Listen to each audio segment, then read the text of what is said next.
ጤና ይስጥልኝ። አርዕስተ ዜናውን በማስቀደም ዕለታዊ መረጃዎችን የምናሰማችሁ ይሆናል።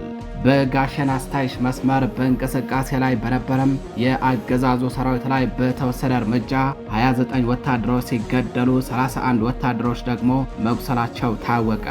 ከተገደሉት ወታደሮች መካከል አንድ ማዕረጉ በውል ያልተለየም በዲሽቃ ታጅቦ ሲንቀሳቀስ የነበረ ከፍተኛ ወታደራዊ አዛዥና ሌሎች አገዛዙ ይተማመንባቸው የነበሩ መስመራዊ አዋጊዎች ይገኙበታል ተብሏል። ተጋድሎው ከትላንት እኩለ ቀን ጀምሮ እስከ ምሽት ድረስ የዘለቀ ሲሆን በዚህም ፋኖ ከባድ የቆረጣ ማጥቃት በማካሄድ ጠላትን አሽመርምረው ድል ተጎናጽፏል። መረጃውን በዝርዝር ታደምጡታላችሁ። በሌላኛው መረጃችን በአርበኛ አባድፈን መሳፍንት ተስፎ ተውለድ ቀየ ዳባት ላይ በተደረገ ተጋድሎ የአገዛዙ ሰራዊት ከባድ ሽንፈትን ተከናነበም። ዝምተኛው መብረቅ በሚል መጠሪያ በሚታወቀው በዘራይ አዝመራው ስም የተሰየመው የዘራይ ክፍለ ጦር ፋኖዎች በዳባት ከተማ አቅራቢያ በወሰዱት እርምጃም ከ30 በላይ የአገዛዙ ኃይል ሙትና ቁስለኛ ሲደረግ 25 ክላሽንኮቭ መሳሪያ በፋኖ ተማርኳል። መረጃውን በዝርዝር ታደምጡታላችሁ። በሌላኛው መረጃችን በተንታ ወረዳ በተደረገ ተጋድሎ ፋኖ የጥላት ምሽጎችን ደርማምሶ ሙሉ ከተማዋን እስከ መቆጣጠር የደረሰ ድል መቀዳጀቱ ታወቀም።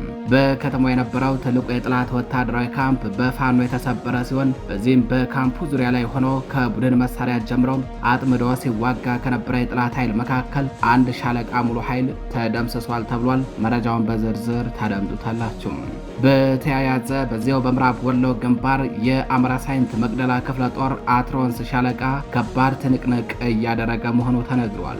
በትላንትና በቆተት ቀጠና የብልጽግና መከላከያ ሰራዊት በሁለት መድፍ በዙ 23 በ6 ድሽቃ ታግዞ ንጹሃን ለመጨፍጨፍ ሀብት ንብረት ለማውደም ውጊያ የከፈተ ሲሆን ከወደ ፋኖ የተወሰደበትን ከባድ የመከላከልና የጸረ ማጥቃትና የመልሶ ማጥቃት እርምጃን መቋቋም አቅቶት ከባድ ኪሳራን ተከናንቧል። በቀጠናው ትንቅንቁ ቀጥሏል። የአገዛዙ ኃይል በሚደመሰሱበት ምትክ ተጨማሪ ኃይል እያስገባ ቢሆንም ነገር ግን ይህም ከመደምሰስ አላለፈም ተብሏል። መረጃውን በዝርዝር ታደምጡታላችሁ።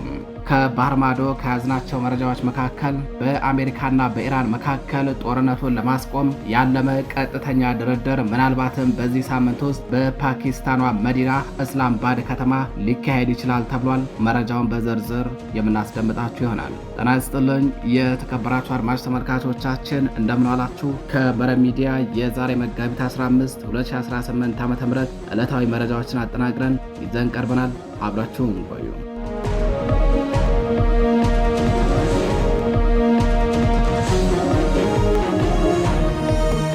ወደ ቀዳሚው መረጃችን አለፍን። በጋሸና ስታይሽ መስመር በእንቅስቃሴ ላይ በነበረም የአገዛዙ ሰራዊት ላይ በተወሰደ እርምጃ 29 ወታደሮች ሲገደሉ 31 ወታደሮች ደግሞ መቁሰላቸው ታወቀም። ከተገደሉት ወታደሮች መካከል አንድ ማዕረጉ በውል ያልተለየም በድሽቃ ታጅቦ ሲንቀሳቀስ የነበረም ከፍተኛ ወታደራዊ አዛዥ እንደሚገኝበት ተጠቁሟል። ተጋድሎው ከትናንት እኩለ ቀን ጀምሮ እስከ ምሽት ድረስ የዘለቀ ሲሆን በዚህም ፋኖ ከባድ የቆረጣ ማጥቃት በማካሄድ ጠላትን አሽመርምሮ ድል ተጎናጽፏል። በጋሸና ግንባር በአማራ ፋኖ ብሔራዊ ንቅናቄ ምኒልክ ዕዝ 106ኛ ኮር 34ኛ ክፍለ ጦር በወሰደው የቆረጣ ማጥቃት ከጋሸና ስታይሽ መስመር በእንቅስቃሴ ላይ በነበረም የአገዛዙ ወታደራዊ ኃይል ላይ ከፍተኛ የሰብአዊና ቁሳዊ ኪሳራ ማድረስ መቻሉ ታውቋል። ትላንት መጋቢት 14 2018 ዓ.ም ከቀኑ 10 ሰዓት ጀምሮ እስከ ምሽት 1 ሰዓት ድረስ ለሰዓታት በዘለቀው በዚህ ብርቱ አውደ ውጊያ የአገዛዙ ኃይል የነበረውን አቅም ተጠቅሞ ለማለፍ ቢሞክርም በፋኖ ብርቱ ክንድ ተመተው ሙትና ቁስለኛውን እያዝረከረከ ወደ መጣበት ጋሸና ፈርጥጧል። የፋኖ ጠንካራና ይበገሬ አቅም በታየበት በዚያ አውደ ውጊያም 29 ወታደሮች ሲገደሉ 31 ወታደሮች ደግሞ በከባድ ሁኔታ ተመተው በቁስል እየተንሰፈሰፉ ይገኛሉ። ከተገደሉት ወታደሮች መካከል አንድ ማዕረጉ በውል ያልተለየ በድሽቃ ታጅቦ ሲንቀሳቀስ የነበረ ከፍተኛ ወታደራዊ አዛዥ ይገኝበታል የተባለ ሲሆን በተጨማሪም አገዛዙ የሚተማመንባቸውና አሉኝ የሚላቸው መስመራዊ አዋጊዎችና ድሽቃና ብሬን ተኳሾች በውጊያው ሙትና ቁስለኛ ተደርገዋል። አጥቢያ ሌሊቱን ፋኖ ባደረገው አሰሳ ከጥርናፊያቸው ወይንም ከአሃዳቸው የተበታተኑ ያገዛዙ ወታደሮችን እየለቀመ በቁጥጥር ስር የዋለ ሲሆን ቀሪዎቹ ደግሞ ከከንቱ ሞት ራሳቸው ለማዳን እጃቸውን መስጠታቸው ታውቋል። ይህንን በሚመለከት ተጨማሪ መረጃ ሲኖር የምናገራችሁ ይሆናል። ወደ ሌላኛው መረጃችን አለፍን።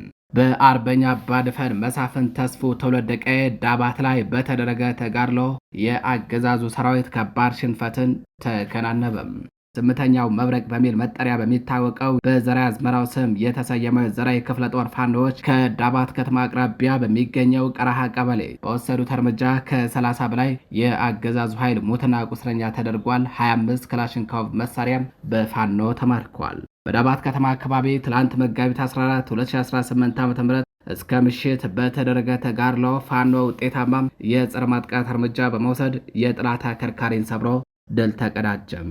በዚህ ተጋድሎ ፋኖ የማጥቃት አቅሙ ከቀን ወደ ቀን እየጨመረ መምጣቱን ሲያስመሰክር፣ በአንጻሩ ደግሞ ያገዛዙ ሰራዊት ራሱን ተከላክሎ ማዳን በማይችልበት ደረጃ መሽመድመዱ በገሃድ ታይቷል። በአማራ ፋኖ ብሔራዊ ንቅናቄ ደጃች በላይ ዘለቀ ዕዝ ደጃዝማች አራተኛ ኮር ስር በዝምተኛው መብረቅ ዘራይ አዝመራው ስም የተሰየመው ዘራይ ክፍለ ጦር ሸጋ ውበት ብርጌድ በተከታታይ ሳምንታት በሚወስዳቸው የተጠና ኦፕሬሽን በቀጠናው ጥላት እንደ ሰም ቀልጦ እንዲቀር እያደረገ ነው።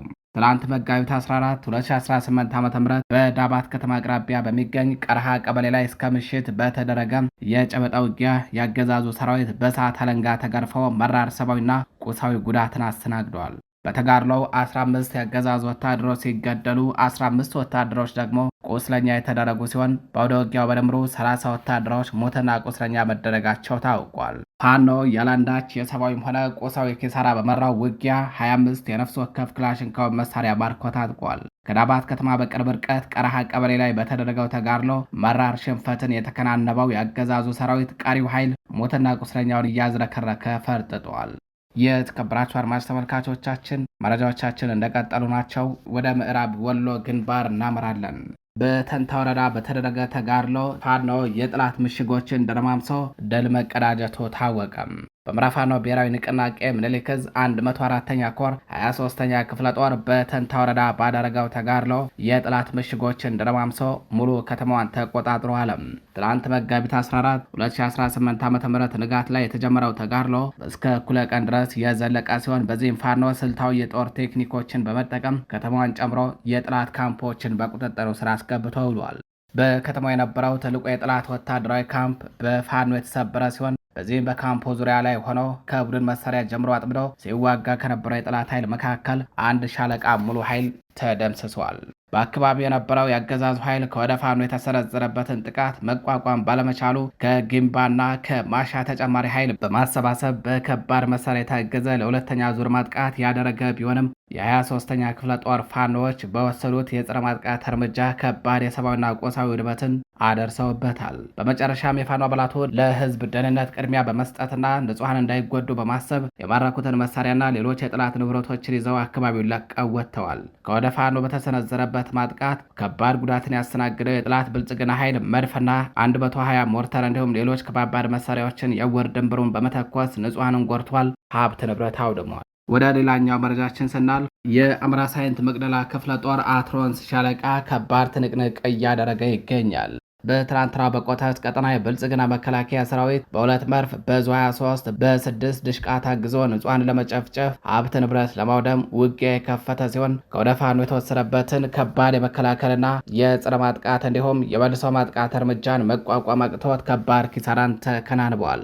በአማራ ፋኖ ብሔራዊ ንቅናቄ ምኒልክ ዕዝ ንጉስ ሚካኤል አሪኮር አማራ ሳይንት መቅደላ ክፍለ ጦር ስር የሚንቀሳቀሰው ጀግናው የአትሮንስ ሻለቃ ከመጋቢት 13 2018 ዓ.ም ጀምሮ እስከ ዛሬ መጋቢት 15 የቀጠለ በቆተት ቀጠናም ከባድ ተጋድሎ በማድረግ አንጸባራቂ ድል እያስመዘገበ ይገኛል።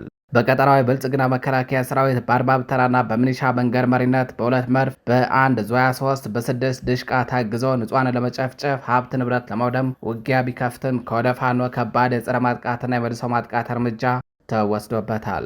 በዚህም ውጊያው በተጀመረበት ትላንት በስቲያ መጋቢት 13 2018 ዓ.ም በኋላው ውጊያም በርካታ የጠላት ወታደሮች ሲደመሰሱ በርካቶች ደግሞ መቁሰላቸው ታውቋል። በተመሳሳይ በትናንትናው ዕለት በተደረገው ውጊያ የጠላት ኃይል ክፉኛ የተመታ ሲሆን በዚህም ከ1 ደርዘን በላይ አስከሬንና 21 ቁስለኛ ጭኖ መውሰዱ ተነግሯል።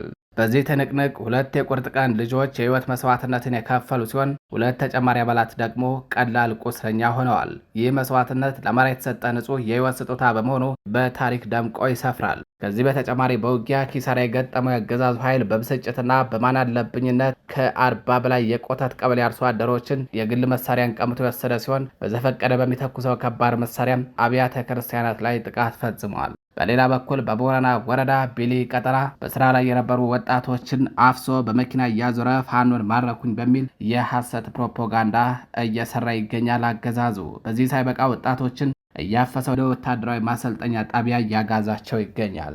የተከበራችሁ አድማጭ ተመልካቾቻችን ወደ ሌላኛው መረጃችን እናልፋለን።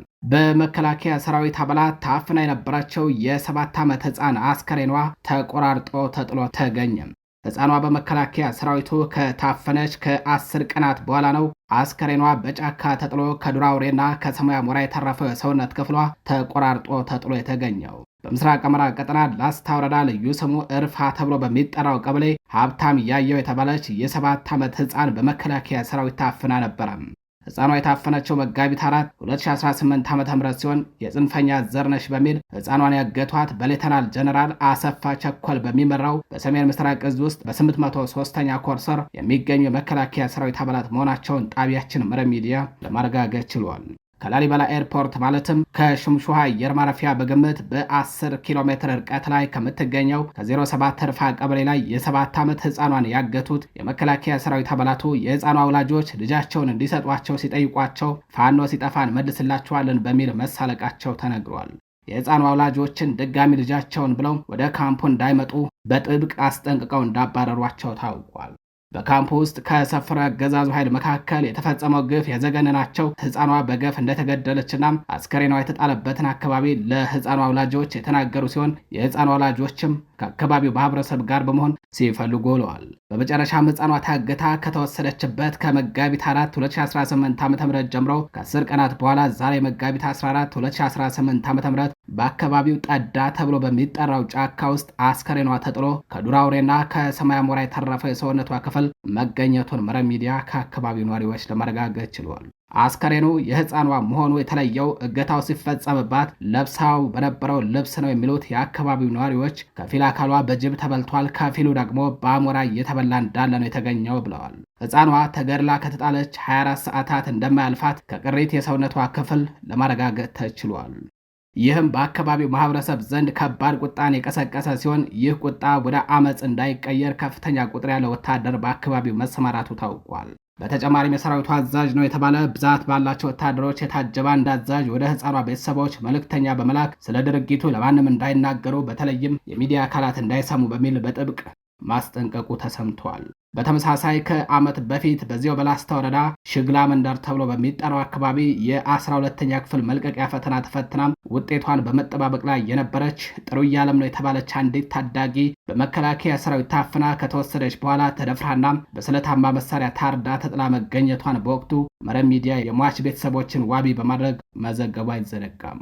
የታዳጊው አስከሬን ለምርመራ ወደ ላሊበላ ከተማ ከተወሰደ በኋላ ያስገድዶ መድፈር ድርጊት ተፈጽሞባት እንደነበር በምርመራ ውጤቷ ማረጋገጥ የተቻለ ሲሆን የመከላከያ ሰራዊት አባላቱ 7 እና 8 ሆነው ታዳጊዋን ሲደፍሩ ህይወቷ ያለፈባቸው በመሆኑ በዚህም ከሰው ጋር ተጣልታ የተገደለች በማስመሰል አንገቷን በስለታማ መሳሪያ ማለትም በካሪያና በጩቤ ገዝግዘው በመቁረጥ ከወታደራዊ ካምፑ በቅርብ ርቀት ከነበረ የውሃ ቦይ ውስጥ አስከሬኗን ጥለውት መገኘቱን ነው የህዝብ ድምጽ የሆነው ጣቢያችን መረብ ሚዲያ በወቅቱ ዘግቦት የነበረው።